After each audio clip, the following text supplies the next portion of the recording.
আজকে আমরা সিনট্যাক্স নিয়ে জানবো। সিনট্যাক্স কি স্যার? না সাবজেক্ট ভার্ব এগ্রিমেন্ট। এই যে এগ্রিমেন্ট ব্যাপারটা কিরকম, যে আমি একটা জামা পরেছি, তার সাথে সামঞ্জস্য রেখে তো প্যান্ট পরবো, মানে কালার কম্বিনেশন মোটামুটি তো একটা ঠিক রাখি। এরকম তো হয় না যে সাদা জামা পরেছি আর লাল প্যান্ট পরেছি, তো দেখতে সুন্দর লাগবে না, সাদা জামার সাথে কালো প্যান্ট ভালো লাগবে। তো এরকম ভাবে আমরা একটা নিজেরা ঠিক করে নিই কি করে সামঞ্জস্য হবে। ইংলিশ গ্রামারের ক্ষেত্রেও এই এগ্রিমেন্টটা খুব দরকার, যে কার সাথে কি বসবে এবং কিভাবে বসবে। তার মানে সিঙ্গুলার হবে না প্লুরাল হবে। আমরা জানি যে দুটো নাউন বা প্রোনাউন এন্ড দ্বারা যুক্ত হলেই, মানে আমরা জেনে এসেছি ছোটবেলা থেকে, ওটা বহুবচন হয়।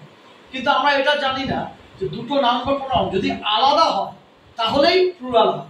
যদি দুটো নাউন বা প্রোনাউন এন্ড দিয়ে যুক্ত হলেও একটা বিষয়কে বোঝাচ্ছে তখন সিঙ্গুলারই হয়। সেটা আমরা আজকে বুঝবো। ক্লিয়ার? দেখো, bread and milk is his only food.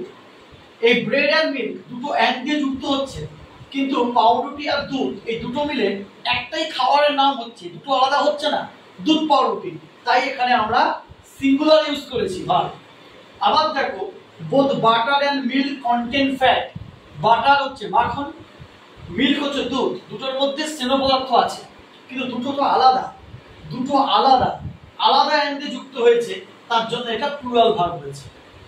আবার slow but steady wins the race. আস্তে আস্তে কিন্তু দৃঢ়ভাবে এগিয়ে যাও, এই দুটো কিন্তু আলাদা কিছু নয়। তুমি যদি কোনো জিনিস আস্তে আস্তে এগোও তার মধ্যে দৃঢ়তা আসবে, তা নাহলে হঠকারী সিদ্ধান্ত হয়ে যায়, ভুল হয়ে যায়, তাড়াহুড়ো করতে গিয়ে ভুল হয়ে যায়। তো দুটো মিলে একটাকেই বলছে দৃঢ়ভাবে কাজটা করো, উইন্স দ্য রেস, তাতে তুমি রেসটাকে জিততে পারবে। দ্য হেডমাস্টার, তাহলে এটা সিঙ্গুলার ভার্ব। এরপরে দেখো, the headmaster and president is coming. তোমরা বলবে স্যার হেডমাস্টার আছে, প্রেসিডেন্ট আছে, তাহলে তো আর হওয়া উচিত। না স্যার, আর হবে না, কারণ নির্দিষ্ট করে আমরা হেডমাস্টার আগে দি বসিয়েছি। এই যদি একটা লাগে দি বসাই, তার মানে যে হেডমাস্টার সেই প্রেসিডেন্ট। একটা লোকের দুটো পদ আছে, কিন্তু লোকটা তো একটাই, আসলে লোকটাই তো আসছে, তার জন্য ইজ কামিং।